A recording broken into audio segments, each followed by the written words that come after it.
Alrighty. This way. All right. Give it that 10 seconds.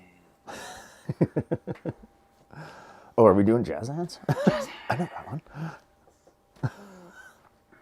All right. I do believe we're good. Welcome back to Unique Minds of the Okanagan. I'm Robb, and we are on location in Kelowna with Rhys Cawley, a local actor. How you doing, buddy? Oh, good. How you doing? I'm doing wonderful. Thanks for coming back and onto the show. No problem. Good to see you again. Do a revamp of what you've been up to for the last few years. So, I guess, yeah, it's been a while. for everyone who doesn't know who you are, why don't you give a quick backstory?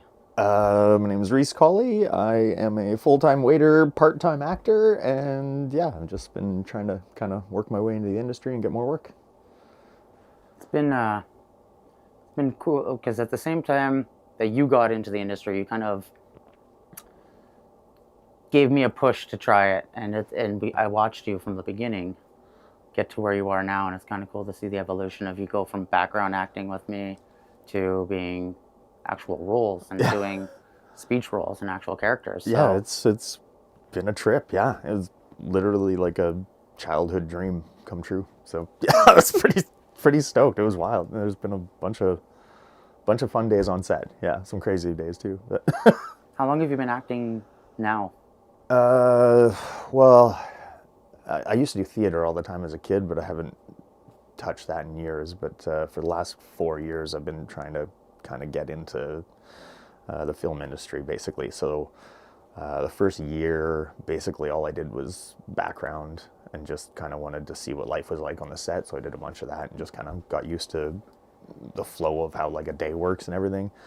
And then eventually I just kind of told my agent at the time that I was like, okay, well, I'm kind of done on doing background. I just, because I had been starting to get auditions for speaking parts and stuff by that point. And I basically told them, I was like, okay, I don't want to do any more background. I'm just going to try and focus on that. It was a slow start, but I've been in, I think it's 11 movies now. Or, yeah, 11. So. Now, how many of those have been just background? None of those are background. Those are 11. These are all 11 speech? speaking Wow. roles. Now some of them are just literally you come on and have 3 lines or something, or 2 lines, and then you're done. Like one and done, as they say on the film industry. Yeah, you're coming in, you're there for one scene, you do it, you're done. You're like, okay, hi everybody, and you wrap. Fair enough. Like I had a cop role in the Bear Lake Murders movie that's going to be coming out, and I don't want to say too much because I don't know how much I'm allowed to say about the scene or whatever, but it is based on true events, so I guess I'm not really going to be spoiling anything. But at one point, I'm just a cop, and they cut to a scene where they're looking for a body in the woods, and I'm the cop who finds him, and I just pick up like a jail outfit basically, and like, you know, call it in basically. And it's like, okay, that was good. You were there for a half hour, and you're done. That's funny. Of course, I was on set for like waiting to have my scene for like 4 hours, so you get paid for a ton more time than you're actually working. But no, it was a fun experience. Yeah, it's the film industry. So the transition from background, like for people who aren't really in it, it's definitely.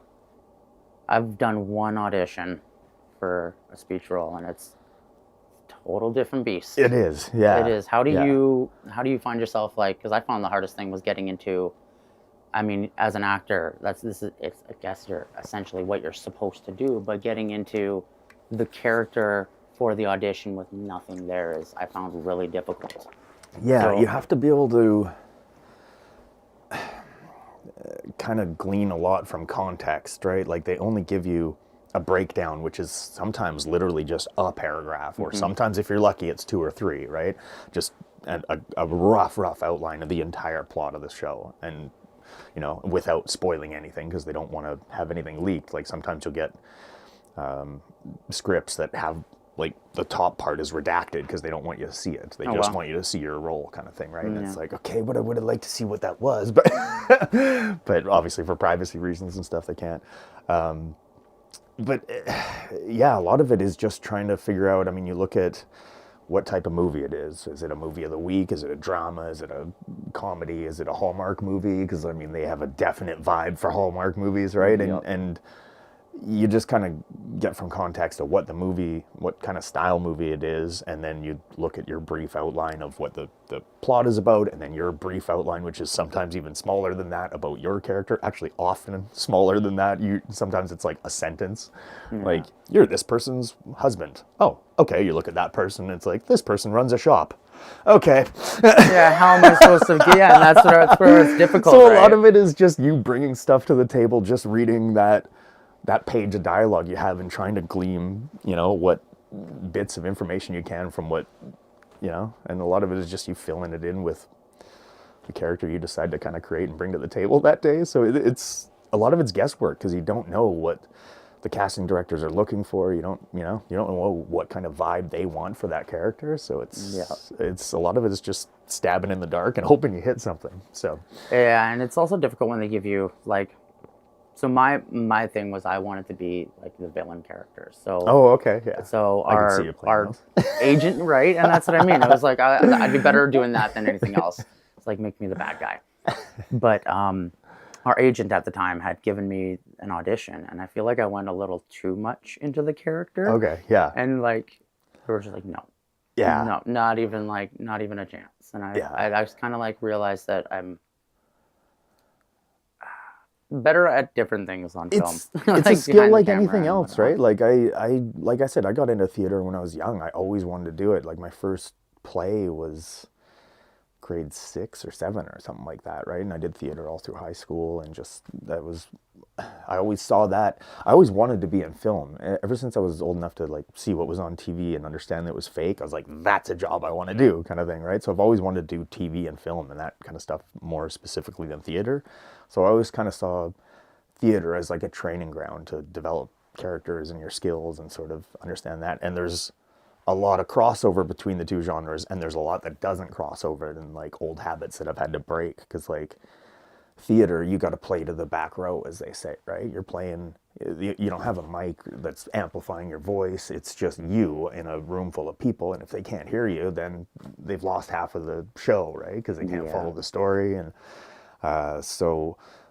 and same with movements, right? You got to play to the person at the back so they can see what you're doing. And movement in theater is kind of like, I'm moving more, and now you know to pull your eyes to that direction and see that that's the person talking. It just helps with that kind of stuff.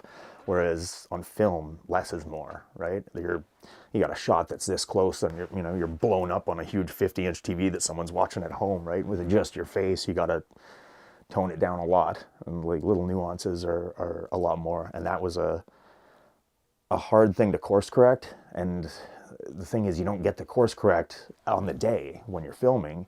You have to wait and see the product come out, and then see it with everybody else and be like, ooh, okay, well, I shouldn't be doing that. Oh, that's a big movement. Ooh, all right. So like a lot of the stuff I've gone back, especially my earlier few smaller roles and stuff, you go back and you're like, oh man, tone it down.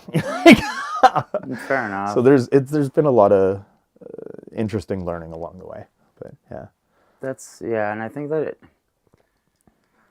where it's difficult, because like theater for me was like, growing up would have been like Christmas plays kind of thing, right? Like that's not.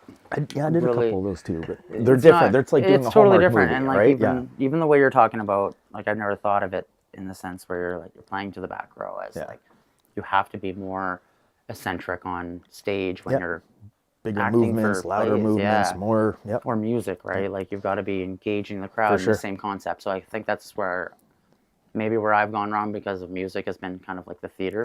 Totally. As we're like on film, it is definitely like it's hard to portray real things. Yeah. And the best actors do it the best, and that's why they're amazing. But to like get yourself to that level where you feel comfortable in someone else's skin is a weird thing. And comfortable on set, because like it's a lot different acting when, like in a theater, you're with a core group of people and they're all acting and they're all on stage, and it's you and the director and maybe a couple other people in the room, and that's it. It's you guys figuring everything out and going through the process together and everything. Whereas this is sort of like the director and the ADs and everything, and they have their vision and they know exactly what's going to go, and you just kind of come onto the set and jump in and try and swim the same way they're swimming, kind of thing, right? Yeah. So you don't grow with it the way you would with theater. So it's a lot different. You kind of have to come in and hit the ground running and know, be confident that you know what you're doing, kind of thing, and be able to act in front of a ton of people that are just like, I mean, every time they're, quiet on set, there's 30 people around that are all just, holding their breath, waiting for, making sure a pin doesn't drop, kind of thing, right? And it's unnerving, right? So my first big role was, I had like 17 scenes in one show, and it was like a crash course kind of thing, right? It was a really big learning experience, and I did some things that I'm really proud of in it, and some things that I was just like, oh, I screwed up here huge. But like overall, I learned so much from that. It's I'm just it's been a big learning curve. Yeah, I can imagine, because background itself is like, it's difficult because that's usually where that's your stepping stone. You know what I mean? That's like your dishwashing when you get becoming a chef. Like, background is where you really kind of realize how things go. Totally. And whether you can do life on a set, because it's long hours. It's early hours. You have to be there ready to work at like 6 a.m. kind of thing. Yeah, like, right? for reference, I waited all night Yeah. for the agent to give me location time, and it was 12:30 at night when I got it, and I had to be on set for 4:30 in the morning with a ton of stuff. So 10 wardrobes and lunch for the day. And that was the hardest thing about wardrobe or background for me, is that you have to provide your own wardrobe, and it has to be a variety of different things, and they have to have no logos, and it has to be this and that. And like, holy geez, man, I just got a closet full of random stuff. I don't have clothes from the 90s or the 70s or whatever this is. Yeah, right. Like, especially time periods. That's definitely hard. Yeah. Like, if it's a modern time, it's easy because you can just get a nice black shirt or something. Yeah, I had one background role that was literally supposed to be in the 90s. I was like, man, I don't have anything in the 90s. So I'm just like throwing stuff in a bag and like, I don't know, just bring it here and hope something sticks. I wonder if that was, what was that? What film was that? Was that the hockey one? I honestly don't remember. It was a background one, and like if I'm being perfectly honest, I didn't really pay too much attention to what they were. It was just sort of, I show up here, okay, cool. And it just like, it felt like a deer in the headlights for most of them. I'm trying to remember. Until I kind of started getting my bearings. But I did one that was for a hockey film. Okay. And it was filmed in Penticton. I can't remember what it was, but this one wasn't in Penticton. Oh, okay. Yeah. It was funny because it was an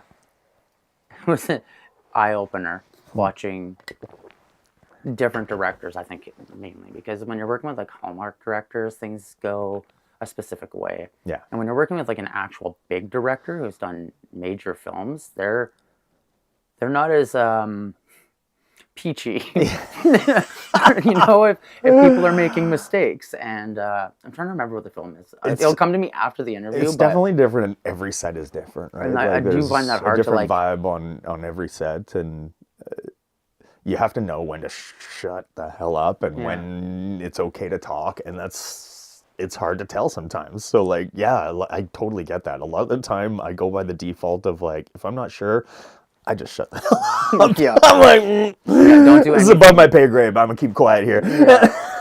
No, it was funny because it was a comedy, and it was working with the guy from Will and Grace. I can't remember his name on the top of my head. It was a funny movie, and like when you're trying to watch him, like, he's driving a Zamboni in the scene, for example, and he's being absolutely hilarious, and you're trying to act like you're in a hockey game cheering, and he's like laughing, and like it's just, I'm trying not to like laugh in general at how funny he's being, and then you're trying to be serious, and I struggled with it a big time. So like moving to speech roles is like it intrigues me because it's something that's like, it's like, as a band, there's the opening acts, and then like there's the headliners, and I feel like it's like the headliner status almost for like the local scene.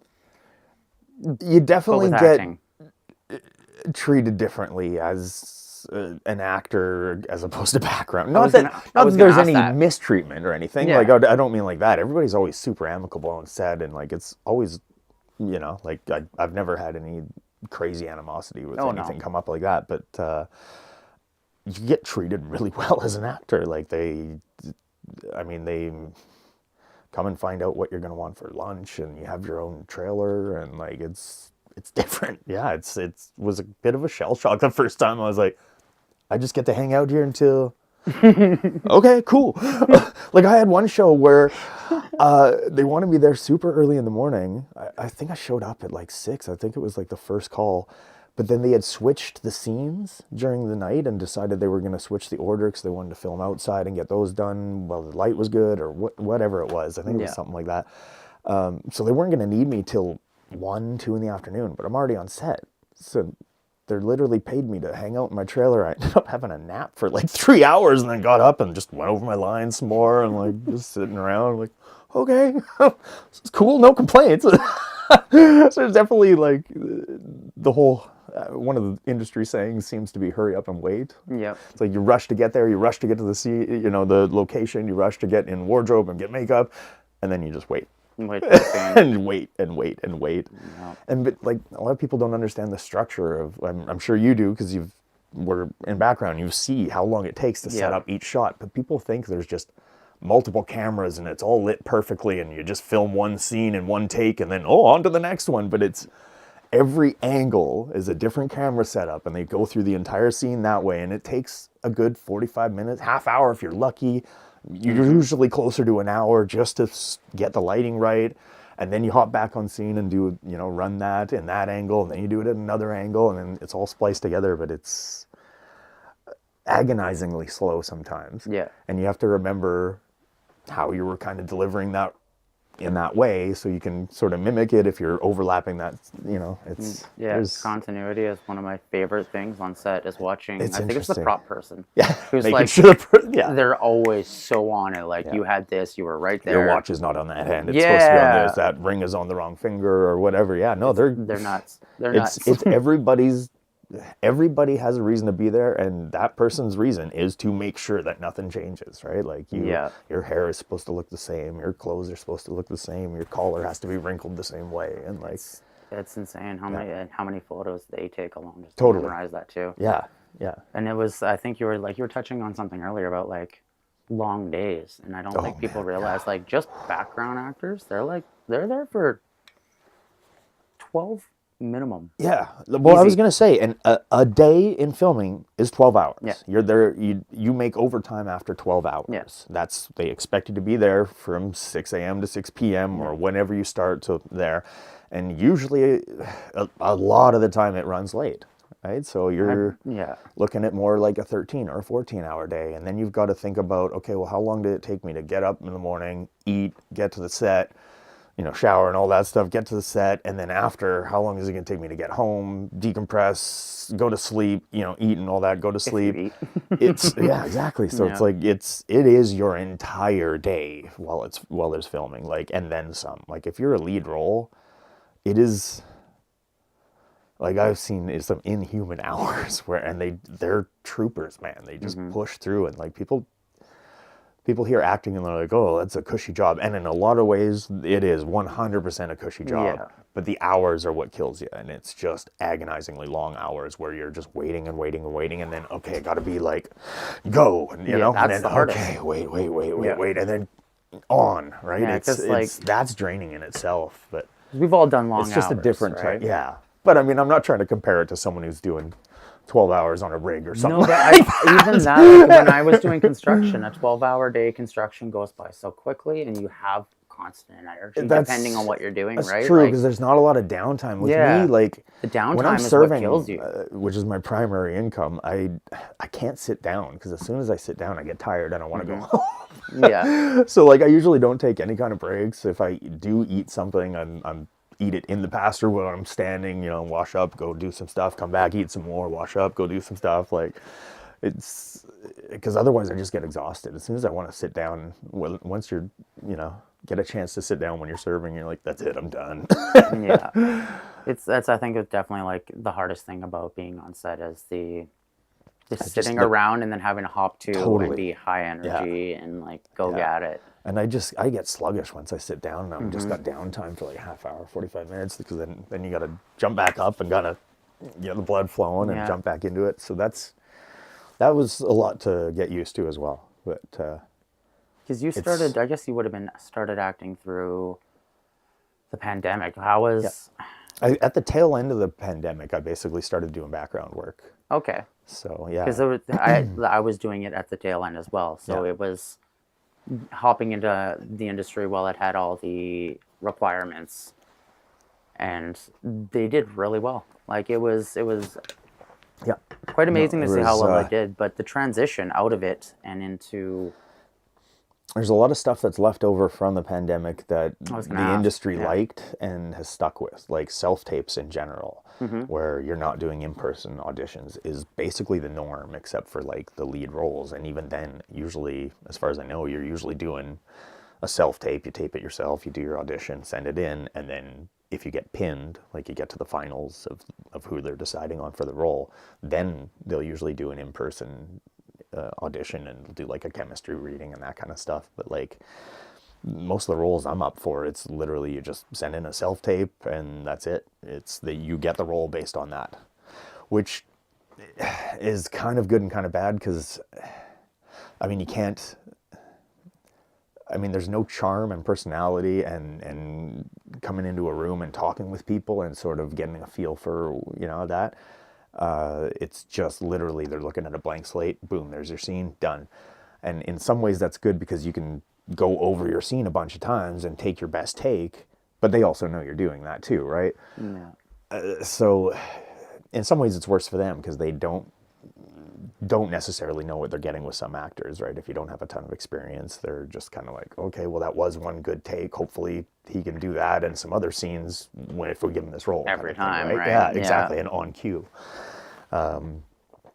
But yeah, there's definitely the downside is you don't get to meet anybody and you don't get to like see them in person and have like any type of, you know, chemistry with the casting director or the director or the person you're reading with, and they don't get to see you kind of play off of someone. And so there's definitely downsides to them, but for the amount of auditions I can get and do, it's way better because I mean, every time you have an audition and it's got to be in person, they're going to have a set time for you and you're going to either have to get off work or you don't get that audition, right? Yeah. So with a self-tape, you can film it at 11 at night when you finish your shift and then, you know, send it in. And so there's definitely good and bad aspects to it. But yeah. Kind of just the emergence of technology into the industry in that aspect, I guess. Yeah. Well, I mean, it's totally different than it would have been 20 years ago, right? Like just, you know, like cell phones and just everybody having their own personal computer in their pocket has made everything a lot more accessible for everybody. And just, it's definitely beneficial. Yeah. I'm guilty of constantly like one of those people who like utilizes AI for like to help me with writing and stuff. Where like sometimes I'm struggling to phrase something properly. I was like, can you make me sound more professional? That's me, fair, right? yeah. So like, there's great tools out there. If you use it properly. Yeah, with AI especially, I worry about. I would just wonder if they're going to adapt it in more and more into the film industry. Well, that's what the strike was about in 2023 leading into 2024. Oh, okay. So there was a massive writer and actor strike for like 9 months. Is that why there was like a bunch of stuff taken off Netflix? Yeah. Okay. And why projects have taken a lot longer. Like Severance is finally getting their second season. It's just out right now, and I think took like 3 years. Oh, wow.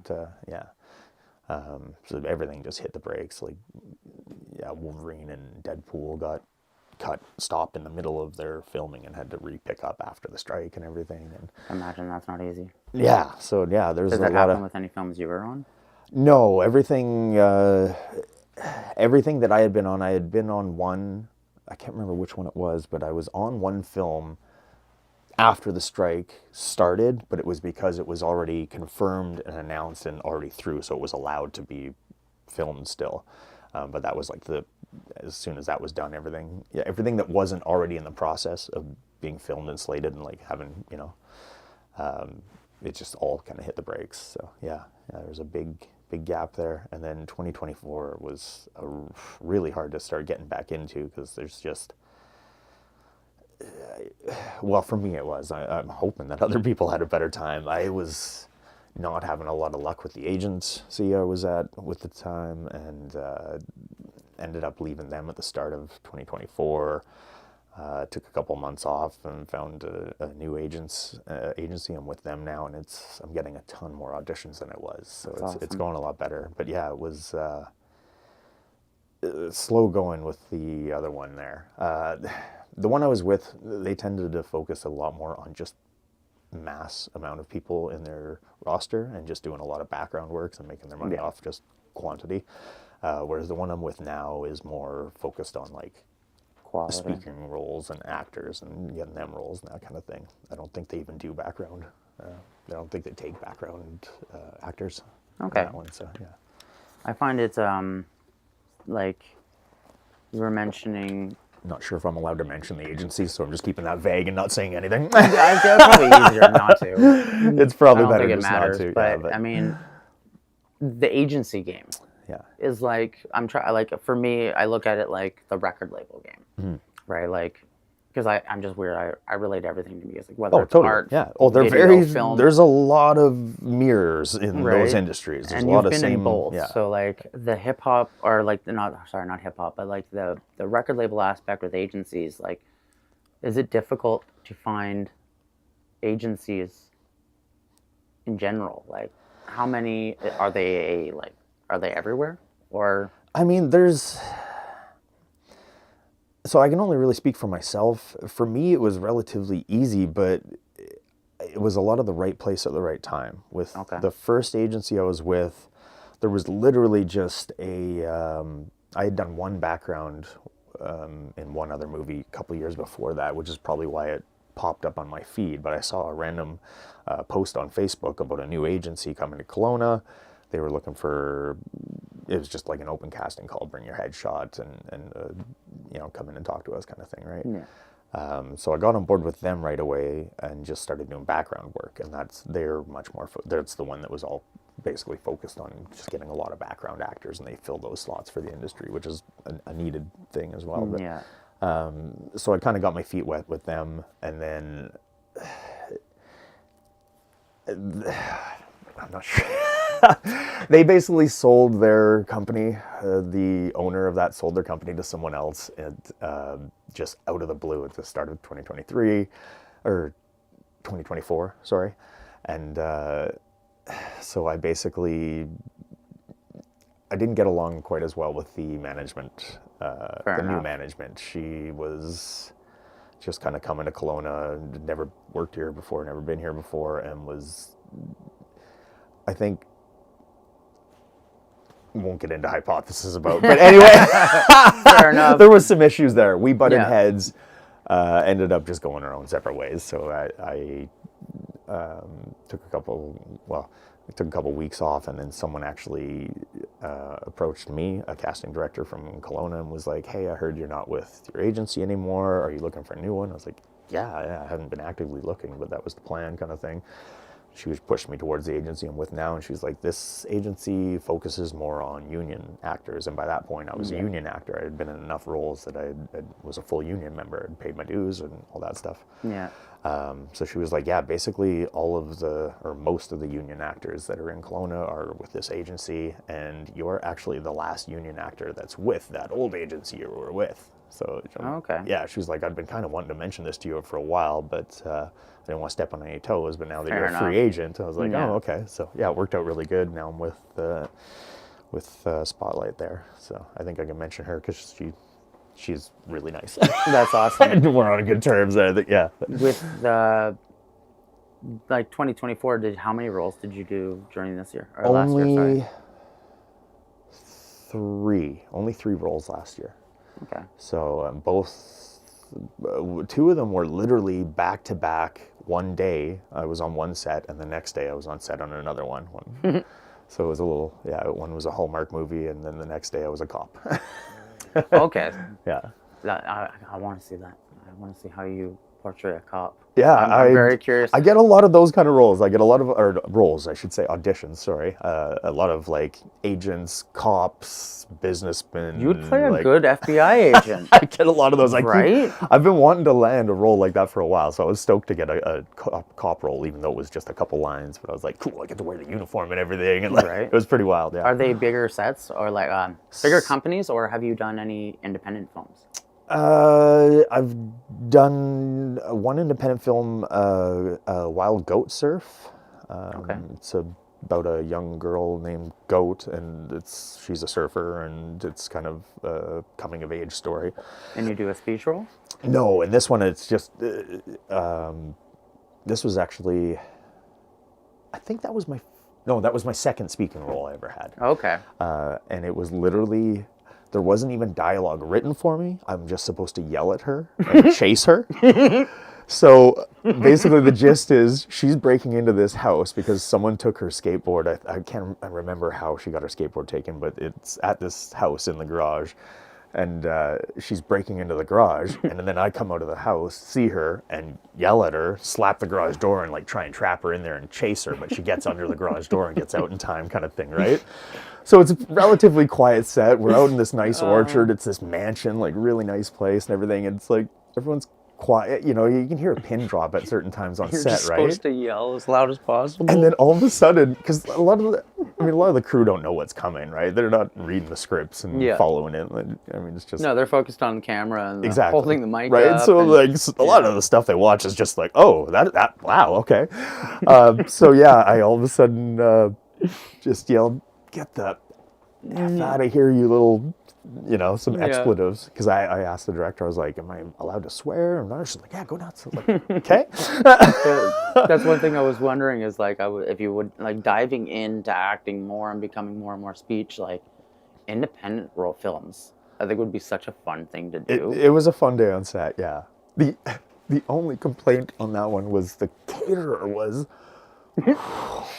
It's funny. Man, catering can be hit and miss on set, and like if it's missed, I actually learned from that movie to make sure I bring a backpack full of snacks and stuff, just in case. Like I know there's always the craft service table and everything, but like Crafties is awesome. we had chicken there that I'm pretty sure they got on deal because it was rotten. It was just doused in spices to try and cover it up. But I took a bite or two and was like, I'm good. This has a weird tang to it. Yeah, I'm good on that. Especially as being in kitchen so long, you clue into that real right? quick. Like I've worked in restaurants my whole life, so I was like, yeah, this is not good. There was some rough stomachs that day, I think. So they were. It was part of the plan. the set go a certain way. Yeah, no, but it was a fun day on set. Yeah. Have you done voice acting? That's funny you asked that. Not yet. I haven't done. I haven't landed a role yet, but I've recently just started doing auditions for them. I never realized this, but I guess some actors are kind of finicky about not wanting to do it. So most agents don't just offer them by default, and I just kind of assumed that was a thing that I'd get them. But looking back, I've never had a single one until I was with this new agent, and she messaged me one night and was like, "Hey, are you interested at all in voice acting? I've got something I think might be up your alley," kind of thing. I was like, "Oh, of course, yeah." I was like, I even told her, I was like, that was like another one of my dreams, is I wanted to be like a cartoon character on because I love doing wild voices and stuff like that. And you don't have to play to what you look like, right? You can make a voice that sounds just diametrically opposed to your style, right? And like it's fun to dive into that with just no restraint.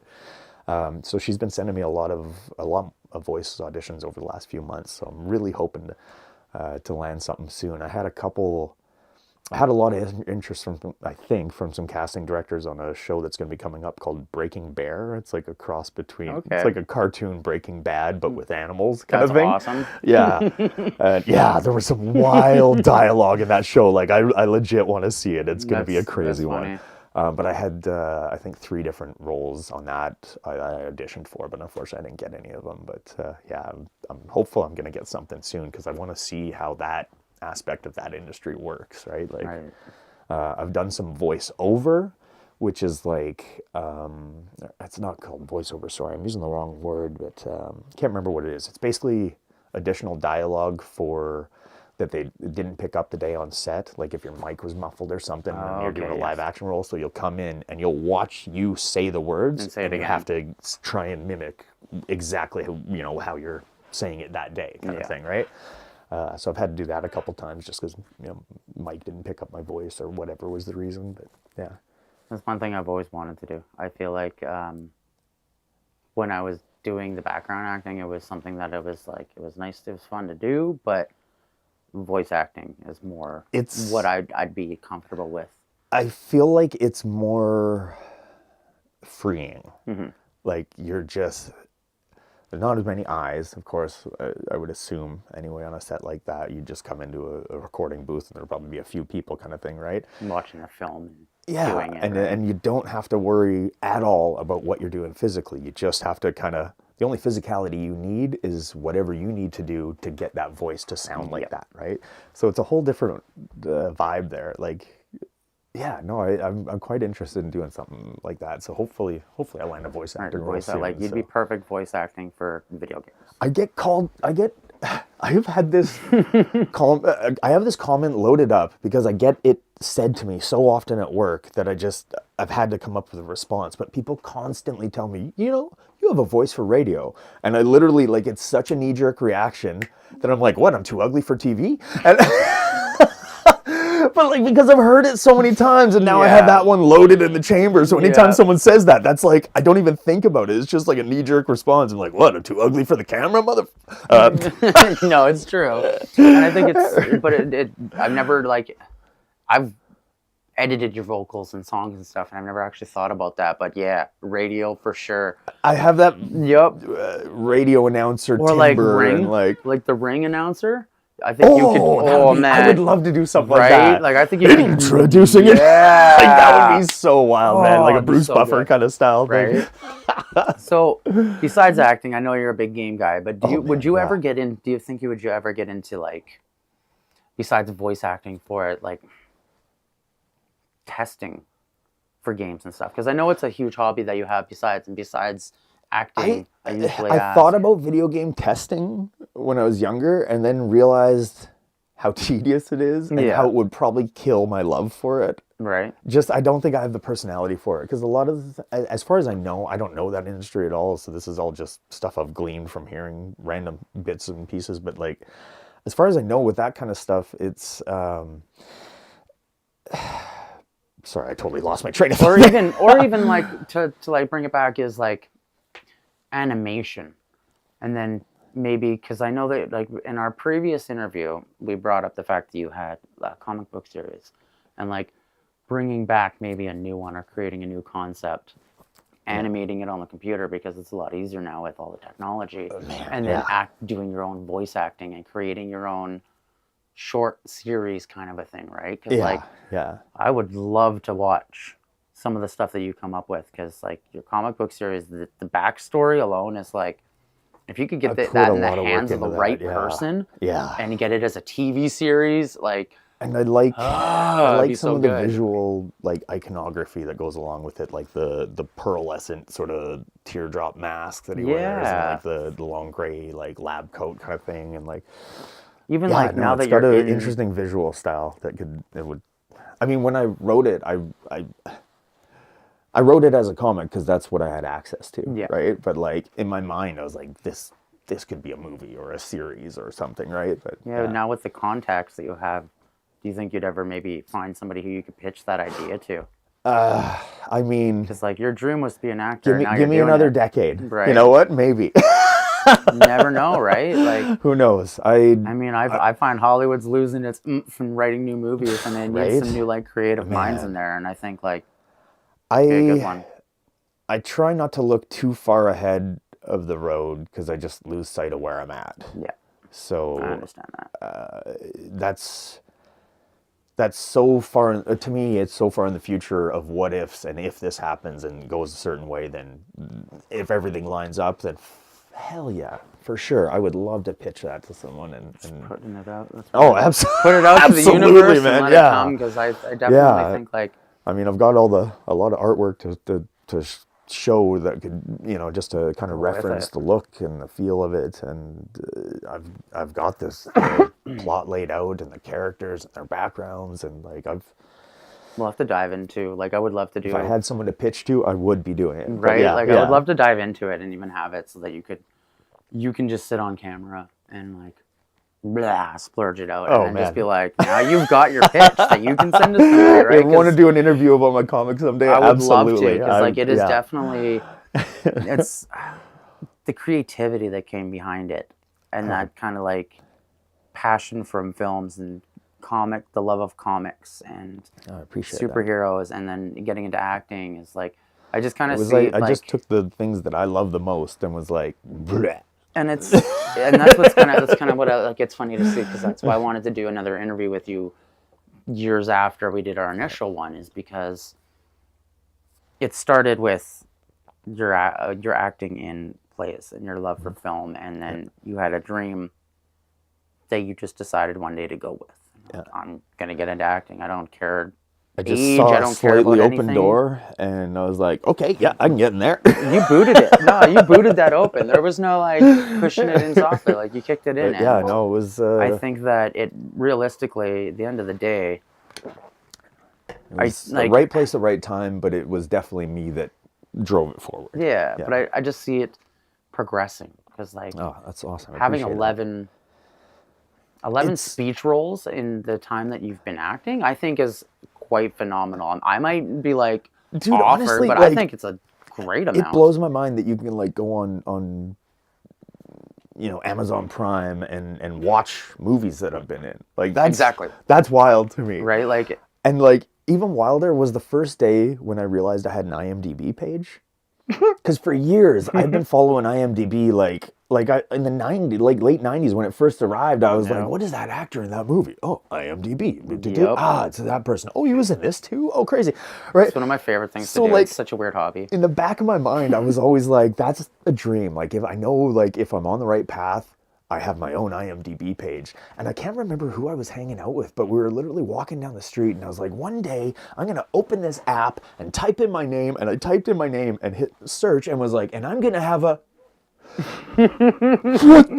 like I lost it, awesome. man. I was just like, no way. Oh my God. I still don't have any pictures up. They don't have any pictures of me, but my profile is on there and it shows a bunch of the roles I've done. It doesn't show all of them yet, but That makes me happy. 'Cause, yeah, like, that was a really, that was awesome.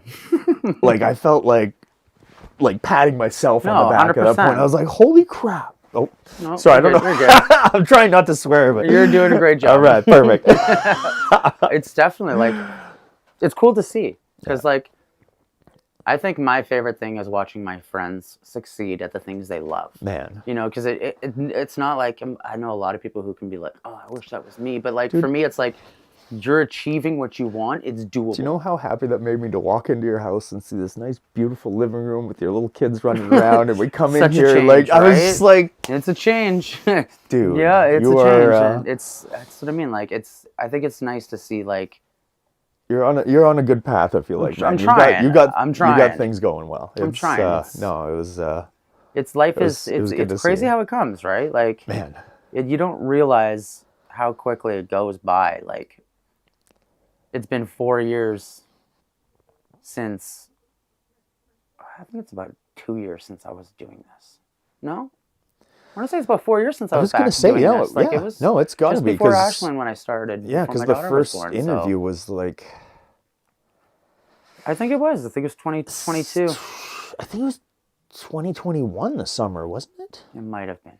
I think it might be 2022. But Was it 2022? It's like to it's one or see- two. Yeah. to see then when you only had, I think you had like maybe a handful, 5 roles in background at the time. Okay. Okay. And then to Probably go, it was 2022 then. That yeah, sounds right. so it was like, that's a huge jump. Yeah. And it's cool to see, because like, Man, that's weird to think 2022 is it years goes by ago. quick, right? It's 3 years ago, so it goes by quick, and in 3 years, like, you've made the leaps and steps, and I feel like it's just going to continue. Oh, you know, like I once hope you so. I finally hit appreciate that that. point and things just snowball, because like it hits in steps. Like I always find there's like this weird thing with life where it's you get 3 steps back to get 1 giant step forward. You know what I mean? There's That's how always it felt during three bad things that'll happen to be like, oh, something good, really good happened in life. Yeah. I don't know if it's just because Murphy is weird and wrote the law like that, but I just find that that's how life always works. And it's like, no, you started, it kind of like stopped, and it was difficult to get to acting, and then all of a sudden there's the strike, you know what I mean, and the agency, and then well, that's what I was just those going are to the say. 3, That strike and then all was, of a sudden, yeah, exactly what it felt like. Just a couple steps back, and then okay, I can finally take 1 step forward again. And so now I feel like I didn't get a lot of roles leading up into the slow part of the filming season, kind of thing, when fall hits, kind of thing. And then, you're just waiting it out until this time of year when things are just starting to hit the ground and start picking back up again for the filming season. And I'm already getting a lot more roles than I was last season. So or not roles, I should say, auditions, than I was last season. So I'm like, okay, I'm hopeful for a good year this year with filming. I'm hoping to, we'll see what happens. You never know. Thing, right? You never know. I could get nothing, or I could get a half dozen roles, right? So I think it's just that's the difference between, like, you're not able to just like constantly go out there to find roles because you have an agent doing that for you. Right, which makes it a little difficult because all you can do is just try your best for whatever comes down the pipeline and work on your craft, really. So yeah, and I think that's kind of it's an inspiring thing to kind of see yourself like hit rock bottom, climb your way back out, and see the diamond that is on the outside of, right? And when you come out through the doorway of hell, basically. Yeah, there's been some rough points in this decade already. Well, and I think it's just lessons, right? Like, I think it's the one thing that's really creates the character that you are, if that they like to say, is like those. It's not the good things that happen in life that really make you. It's the hard truths, the hard lessons. Those are what make you a better person, better at your craft, whether and it also really shows what you're made of and how you deal with adversity. And it's sometimes you crumble and sometimes you get back up stronger, and sometimes it's a bit of both. and I think that's kind of a good way to describe the way the movie industry has gone over the last 5 years. Is there wasn't even a filming industry in Kelowna prior to the pandemic, which is well, I wouldn't say that. It's not as major as it has been. I've noticed here, for example, it's picking up. There's getting a lot more stuff. Yeah, but there's always been a good, not always, but it's always been like little Hollywood, right? Like Hollywood is Hollywood. And like Vancouver and Toronto are kind of like littler Hollywoods, and then this Kelowna is sort of like little Hollywood. Like the Okanagan's had its attention, but I feel like the pandemic kind of kicked the doors open when Vancouver and LA were shut down. I was just gonna say a lot of what did it is when the States were still shut down and we were still filming up here. And then now every week that I drive, quite literally, the CNC has circus signs. Pointing everywhere. There's always films happening here now. And I've noticed the difference in how much the film industry here is growing. And it's kind of cool to see because it's a beautiful region. It's like, amazing. The Okanagan is gorgeous. So why wouldn't you have film here? And I mean, there's so many incredible projects that have been filmed in BC or Canada in general. And it's I mean, there's good incentives to film up here, right? Like, there's a lot of untapped talent that's up here, so you're not going to have the same faces that are showing up all the time on other places. And plus, it's just locations as well. You don't get oversaturated locations that you're like, oh, I saw that in this movie. Oh, that was this building in this or whatever, right? So, hey. And then on top of that, it's the cheapness of it. I mean, it's so much less to film up here than it is down there. So, yeah. Right? So, location write-offs and all that too would be. Yeah, it's weird when you actually get into the American dollar goes a lot further up here as well. So I mean, it's I would love to see Kelowna's. Like one of my favorite things is X-Files. Oh yeah, okay? Just from the fact that it's filmed in Vancouver for the first handful of seasons. And I have friends who are in it. Yeah. And just being able to see them, or like Supernatural, like my buddy Travis is in it. He plays a younger brother in it. And it's, you get, it's We have a one of my beautiful film friends, industry here. Marika, that was always pushing me to get into the film industry. She used to do background stuff and small roles when she was really young. She got out of it when she was, I think she wasn't even 10 when she got out of it, kind of wow. thing. But in the very first, I think it's the first depiction of Mulder's sister, it's her. She was wow. playing, yeah, she played Mulder's That's so sister. cool. And I was always like, you're my biggest celebrity. You got to play Mulder's sister. That's I love so Mulder. cool. That I was is so like, that is funny. the coolest thing. Right? I was always, yeah. It's just kind of funny to see. Same with, it's a unique concept to think like, oh wow, this is my home area and they're filming films. Well, it's crazy to go back and watch some of those episodes and see some of the people that were on that show that are like big names, Massive actors now, now, yeah. right? Like, yeah. Yeah, like the voice for Chucky plays Yeah. a small role in one episode, and he does Giovanni all. Ribisi Yeah. made one of his, if not maybe his first film role. It's one of his earliest ones, if it's not his first. But It's yeah. cool to see people's, like, even major celebrities, their careers Yeah. when they first start, right? Oh, So it's just wild, yeah. Like, I'm gonna have to, after we write, I'm gonna get you to write a list down of all the films and where I can watch them. Oh, I'd sure. love Yeah, to of watch course. them. Absolutely. And then, final question that I usually ask, and is, if you had any advice for aspiring actors that might watch this, is what would be your Find this an is the agent. best?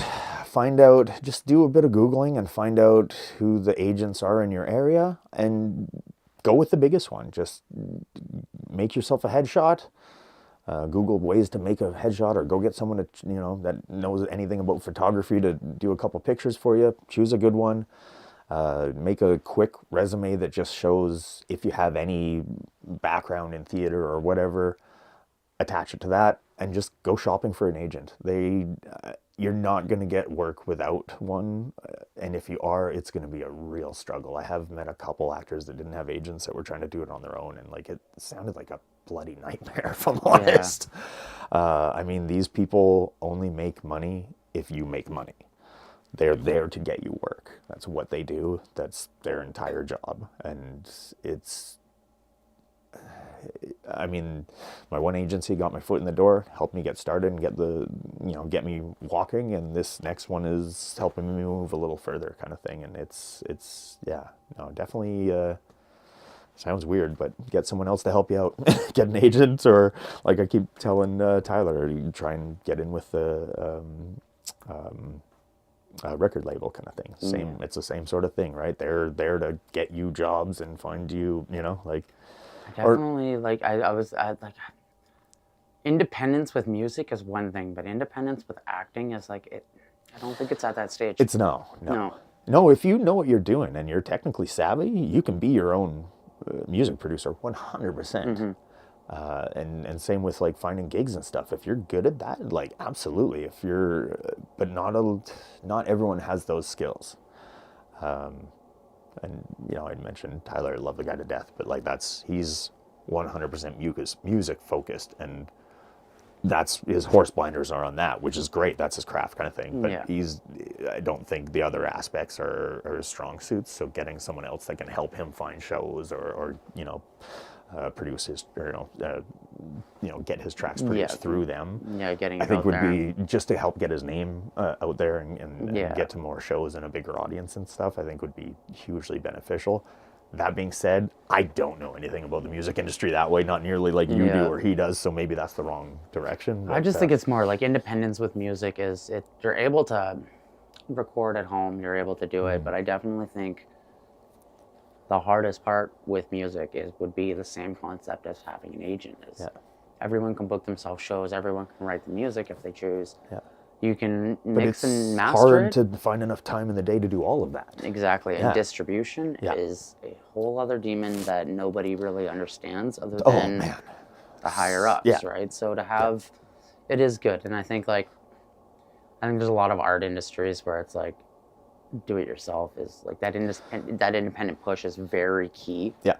But I think like acting is like Well, you said, and if you're an acting agents entrepreneur are and you there. understand the business side of that kind of stuff, then absolutely you can. If you've got a good product and you know how to market that product and promote that product, you're freaking winning, right? Like it's you've got all three aspects in the bag already. Like you don't need anybody to help you. You can do it all yourself.